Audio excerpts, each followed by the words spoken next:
Thank you for the opportunity to speak to you. I will talk to you about the merits of the Star Rhine South Diamond project, which is situated in central Saskatchewan. There is also great progress currently being made on this project by Rio Tinto, and we see it as a great opportunity. So without further ado, the diamonds in the presentation are all derived from our projects in Saskatchewan through bulk sampling operation. Safe harbor statement. This presentation is currently available on our website, and you can read this statement at your leisure when you are suffering from insomnia.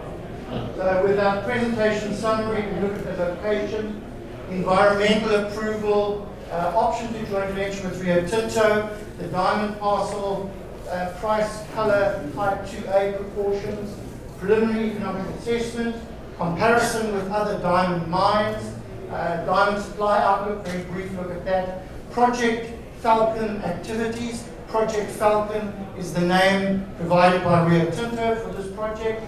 Bulk sampling and brownfield exploration currently underway, and Newmont Gold Corporation as a significant shareholder. We know the Canadian diamond scene, the Cathy Diavik being the two originals, Gahcho Kué, Stornoway, active mines. Victor has disappeared, as have Jericho and Snap Lake, and we have North Arrows, Naujat, and De Beers Chidiac evaluation project. Unlike all of those projects, our project is in central Saskatchewan. It's road accessible 365 days of the year. As you can see from this map, there's the city of Prince Albert, about 37,000 people. We are, as the crow flies, about 60 kilometers east. The red highways that surround the project are all paved highways. We are about 20 kilometers off the main road and 20 kilometers off the power grid, which are extremely good advantages to be so close to such a good infrastructure. Looking at the claim position, the yellow claims are 100% owned by Star Diamond Corporation. The green claims cover an area of a recent geophysical survey by Rio Tinto, and that was claimed early or late last year.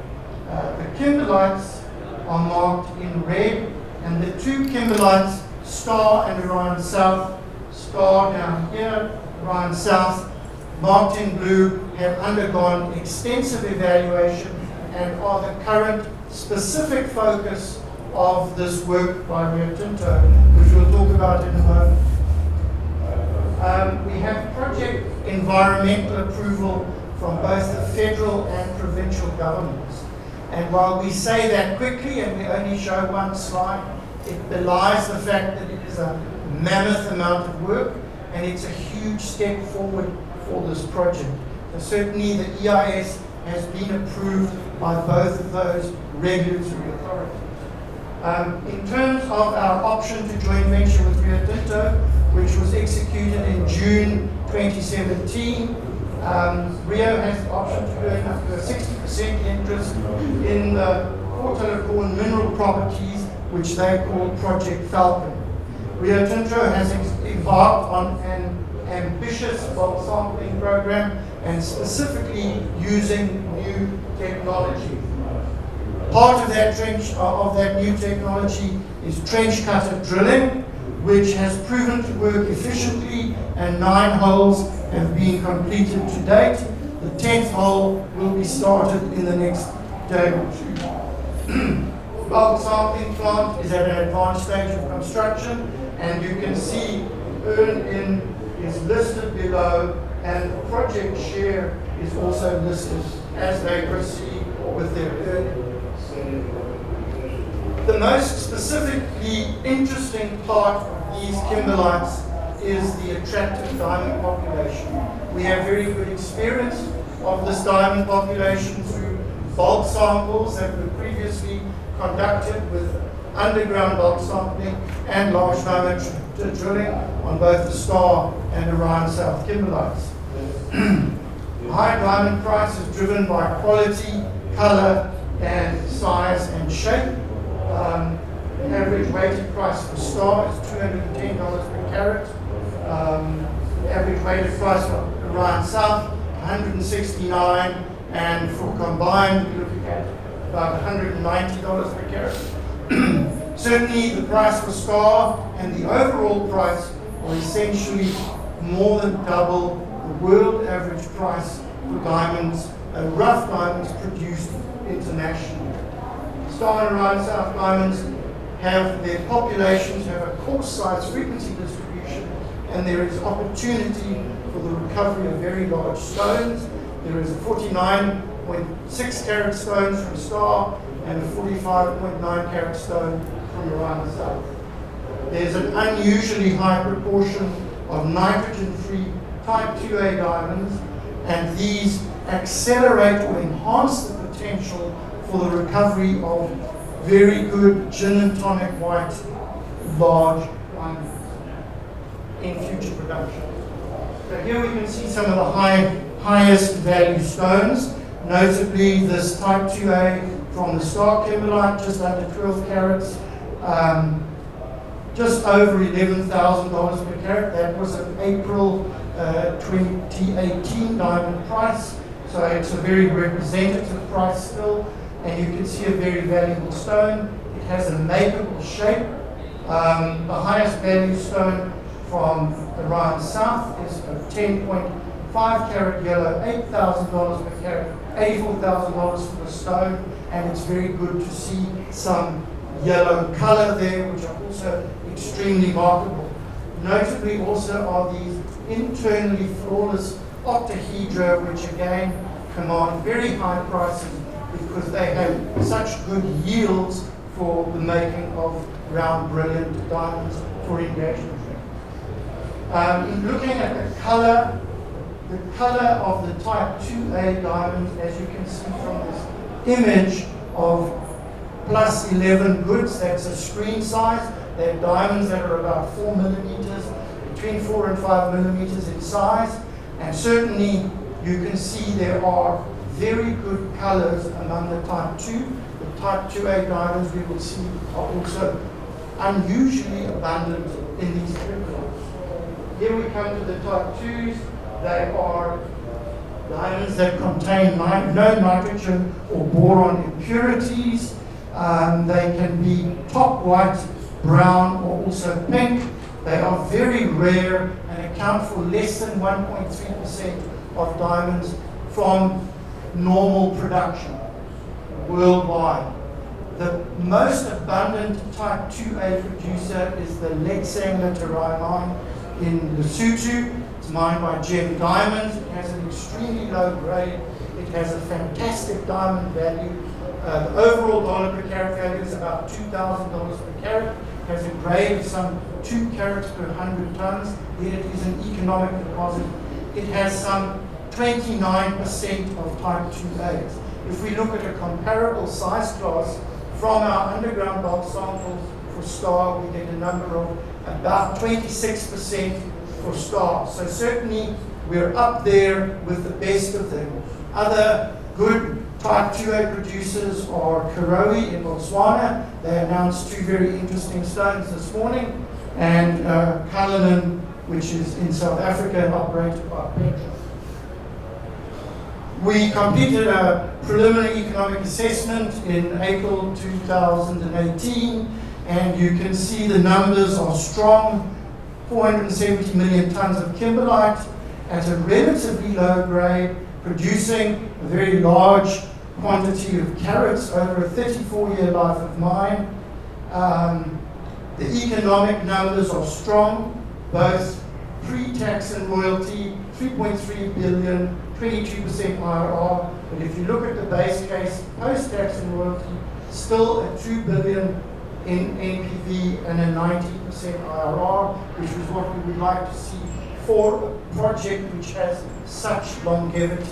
We must also remember that the mining of Star and Orion South is just the beginning, because there is a vast field of some 60 kimberlites, most of which have been shown to contain diamonds, that can be further evaluated, and Rio is certainly looking at that.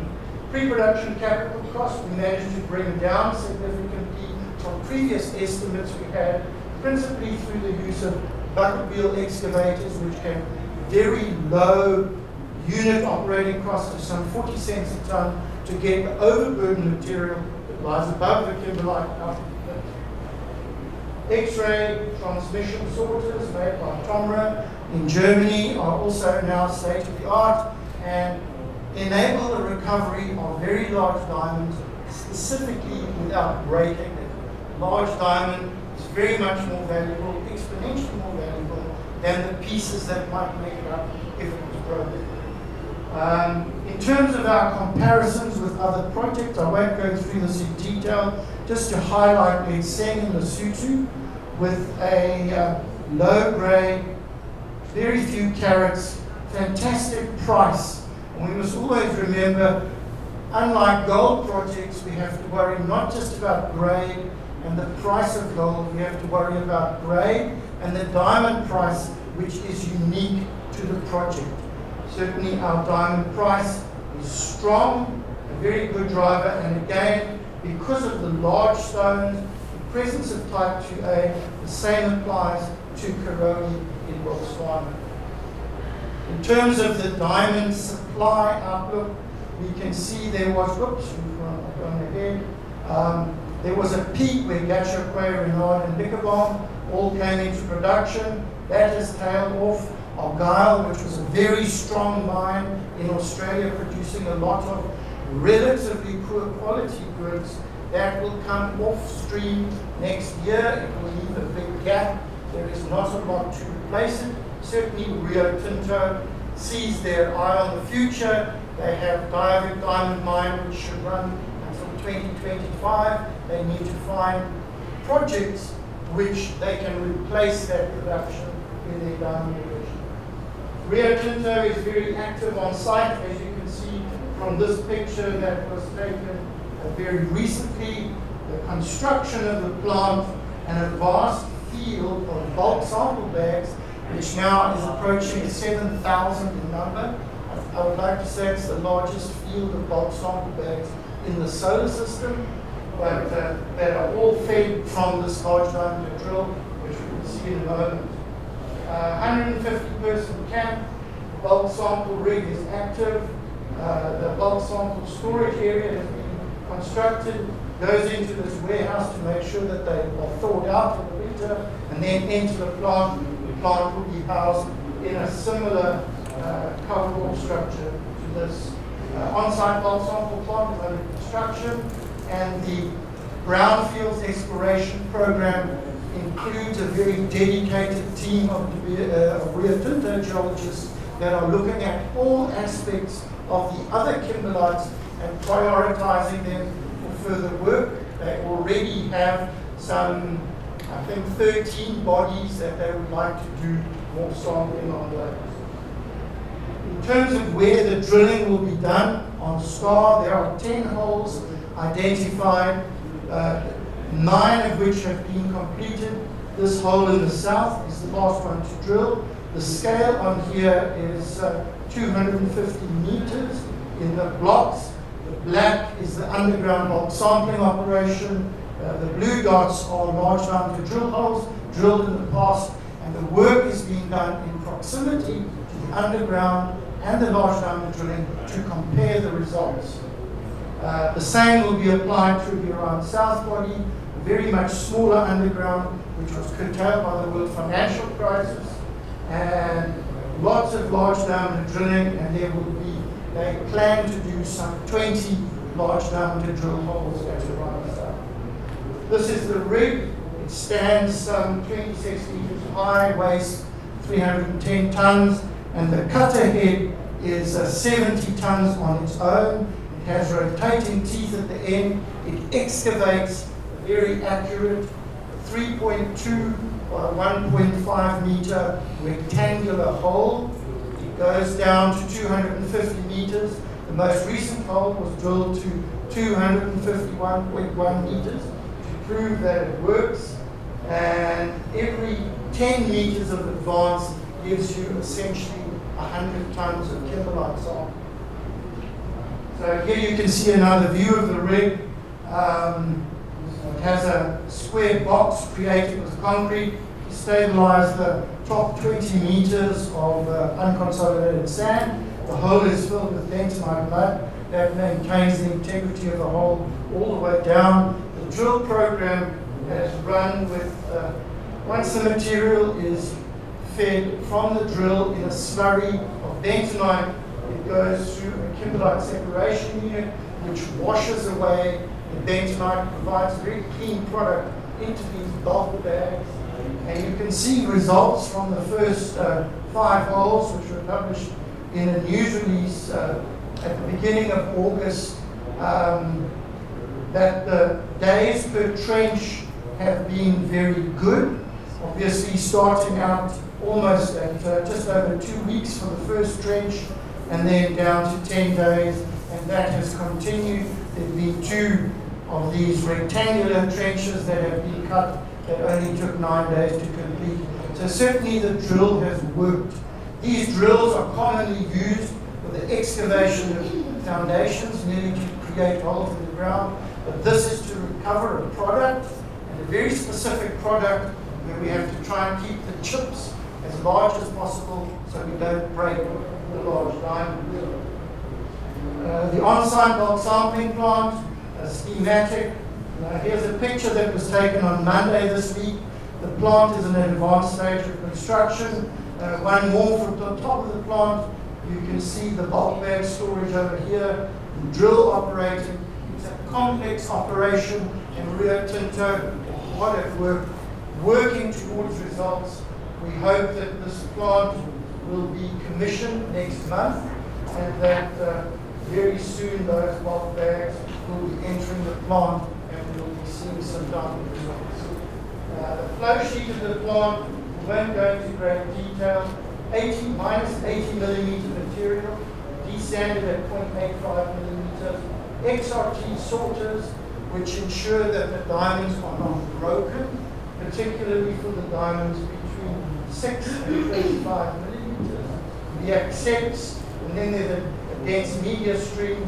So the concentrates and the accepts would then go to an off-site laboratory, namely the SRC in Saskatoon, where a specific dedicated recovery circuit will be prepared or is being prepared for the final recovery of the diamond. In terms of upside, large continuous diamond-bearing kimberlites, very attractive diamond parcel, environmental approval, no small step, very accessible. Saskatchewan is a strong mining jurisdiction, very highly rated. PEA, strong equity and IRR, consolidated properties, the Rio Tinto agreement, that has led to this work. And there's this bulk sampling program underway, which will ultimately, we'll see diamond results from it, and the brownfields are being looked at as well. Kenneth McNeil is with us. Who's the president and CEO. My background is in diamond exploration for some 35 years, and I'm the vice president of exploration.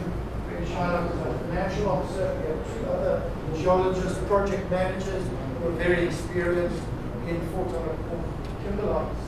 Thank you very much, ladies and gentlemen.